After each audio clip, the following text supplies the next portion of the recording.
Hello बच्चों, मैंने आपको अभी तक जो बताया वो परिस्थिति और भूमिका का जो चैप्टर है उसमें परिस्थिति क्या है और परिस्थिति और अर्जित परिस्थिति के दोनों के आधार क्या हैं।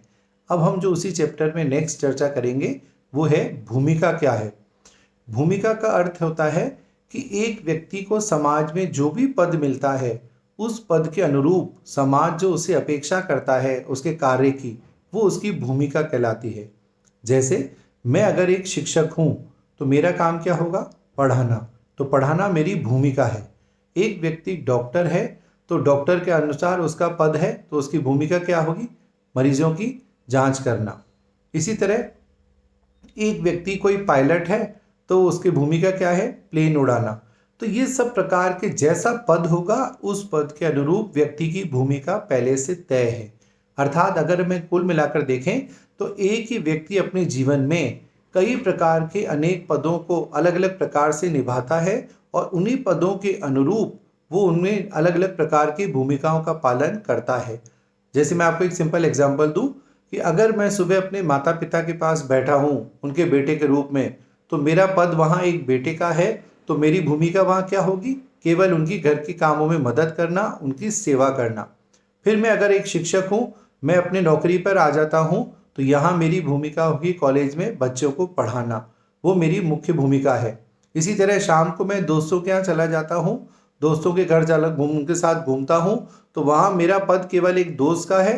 तो भूमिका है मैं अपने दोस्तों के साथ कहीं भी घूम फिरने जा सकता हूँ और शाम को अपने घर वापस आ जाता हूँ। तो सुबह से शाम तक मैंने कई प्रकार के पदों के अनुरूप अलग अलग प्रकार की भूमिकाओं का पालन किया। तो इस प्रकार कुल मिलाकर अगर हम आपसे कोई पूछे कि भूमिका क्या है, तो हम इसकी परिभाषा यूं दे सकते हैं कि भूमिका जो है वो एक परिस्थिति धारण करने के कारण व्यक्ति समाज में जो व्यक्ति से उसके कार्यों के लिए अपेक्षा की जाती है वही उसकी भूमिका कहलाती है। कि अगर मैं एक शिक्षक हूँ तो मेरी भूमिका है पढ़ाना, अगर मैं एक डॉक्टर हूँ तो मेरी भूमिका है मरीज देखना, अगर मैं एक पायलट हूँ तो मेरी भूमिका होगी प्लेन उड़ाना, अगर मैं एक फिल्मी कलाकार हूँ तो मेरी भूमिका है फिल्मों में काम करना, अगर मैं एक अच्छा गायक हूँ तो मेरी भूमिका होगी गाना गाना। तो जैसा पद वैसी भूमिका। कोई भी भूमिका बिना परिस्थिति के अकेली नहीं हो सकती। जैसे हम कहते हैं ना कि परिस्थिति प्रदत्त और अर्जित होती है, तो भूमिका भी उसी अनुरूप प्रदत्त और अर्जित हो सकती है। ये थी आपकी भूमिका का अर्थ और उसकी परिभाषा। अब हम इसकी कुछ विशेषताएं देखेंगे कि सबसे पहली भूमिका की जो विशेषता है कि भूमिका का संबंध उन व्यवहार और संपूर्णता से है जिस एक विशेष परिस्थिति धारण करने के बाद समाज उससे अपेक्षा करता है। कि मान लीजिए मैं कह रहा हूं कि अगर मैंने अपनी मेहनत और योग्यता से मैं एक शिक्षक बन गया तो समाज मुझसे क्या अपेक्षा कर रहा है कि मैं रोज टाइम पर कॉलेज आऊं, क्लासें लूं, बच्चों को उनकी पढ़ाई में उनकी मदद करूं। वो मेरी प्रमुख भूमिका है। दूसरी है भूमिका का निर्धारण संस्कृति और सामाजिक मानदंडों के आधार पर होता है। अर्थात जो भी भूमिका व्यक्ति पालन करता है वो भूमिका उसकी अपनी संस्कृति और उसके समाज के नियमों के आधार पर ही करेगा। अगर जैसे मैं कह रहा हूं कि मैं एक भारत में रहता हूं, मैं यहाँ पर पढ़ लिख कर मेहनत करके मैंने एक शिक्षक के पद को प्राप्त किया है, तो मैंने अपने समाज के बनाए जो भी सही नियम होंगे उन्हीं का पालन करके मैंने इस पद को प्राप्त किया है। तीसरा, समाज में कोई भी भूमिका अकेली नहीं होती, हमेशा वो दूसरी परिस्थितियों के संदर्भ में निभाई जाती है। कि मैं कह रहा हूं कि अगर मैं एक शिक्षक हूं तो मेरी मुख्य भूमिका है केवल पढ़ाना।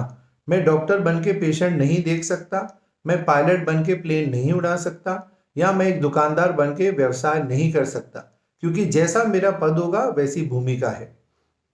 चौथा, भूमिका का संबंध परिस्थिति के साथ जुड़ा होता है। चूंकि परिस्थितियां भी प्रदत्त और अर्जित दो प्रकार की होती हैं, तो भूमिका भी प्रदत्त और अर्जित होती हैं।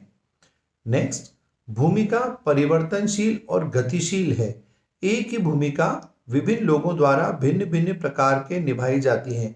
जैसे मैं कहूं कि आज मैं एक शिक्षक हूं समाजशास्त्र का, तो मेरी तरह बहुत सारे शिक्षक होंगे समाजशास्त्र के, लेकिन सबके पढ़ाने का ढंग, बोलने का तरीका और अलग अलग प्रकार का हो सकता है। भले ही हम सब एक ही पद से एक ही विषय से जुड़े हों, लेकिन फिर भी सबके कार्य करने का तरीका अलग अलग हो सकता है। इसी तरह मैं कहूँ कि फिल्मों में इतने सारे कलाकार हैं या बहुत सारे लोग गाना गाते हैं सिंगर के रूप में, तो सबकी अपनी एक अलग स्टाइल होता है जिससे वो समाज में अपनी पहचान बनाते हैं। तो भूमिका में गतिशीलता नजर आती है। अब इनके आधार बाद में जो हम देखें कि भूमिका और परिस्थिति से संबंधित 3 अवधारणाएं हैं जो आपको मैं बताने जा रहा हूं। सबसे पहली भूमिका प्रतिमान क्या है? Role set. भूमिका प्रतिमान का मतलब है समाज में कोई भी भूमिका एक पक्षीय नहीं होती, हमेशा वो दूसरे के संदर्भ में ही देखी जाती है। एक व्यक्ति अपनी परिस्थिति से संबंधित विभिन्न परिस्थितियों को धारण करने के बाद जो भूमिका निभाता है वो उसका भूमिका प्रतिमान कहते हैं। जैसे मैं कहता हूं कि अगर मैं एक शिक्षक हूं तो शिक्षक होने के नाते मेरे साथ कौन कौन लोग जुड़े होंगे? यहाँ पर कॉलेज में बच्चे, जिन बच्चों को मैं कॉलेज में पढ़ाता हूँ, कॉलेज का staff, clerical staff, 4th class staff, अर्थात मेरे इस कॉलेज में मेरे पद के धारण करने के बाद बहुत से लोग हैं जो मेरी इस भूमिका का पालन करने में मेरी मदद करते हैं। तो ये सब मिलाकर भूमिका प्रतिमान कहलाते हैं, रोल सेट, जो एक ही भूमिका के साथ अन्य प्रकार के लोग उसके कार्य करने में उसकी मदद करते हैं। दूसरा परिस्थिति प्रतिमान, इसका मतलब है स्टेटस सेट। एक व्यक्ति अपने जीवन काल में अनेक परिस्थितियां धारण करता है और उनके अनुसार अलग अलग प्रकार की भूमिकाओं का पालन करता है। जैसे अगर मैंने बताया कि अगर मैं एक पिता के पास बैठा हूं तो वहां मेरी भूमिका एक बेटे की है। अगर मैं कॉलेज में हूं तो वहां पर मेरी भूमिका एक शिक्षक की है। और इसी तरह मैं दोस्त के पास बैठा हूं तो वहां मेरी भूमिका बदल जाएगी, वहां पर मैं केवल एक दोस्त के साथ अपनी भूमिका का पालन करूंगा। तो जहां जैसा पद होगा उस पद के अनुरूप मेरी अपनी भूमिका होगी। ये सब स्टेटस सेट कहलाता है कि एक ही व्यक्ति अपने जीवन में एक साथ अनेक परिस्थितियां एक ही दिन में धारण कर सकता है। इसको कहते हैं परिस्थिति प्रतिमान। और तीसरा है लास्ट जो आपका, वो है परिस्थिति श्रृंखला।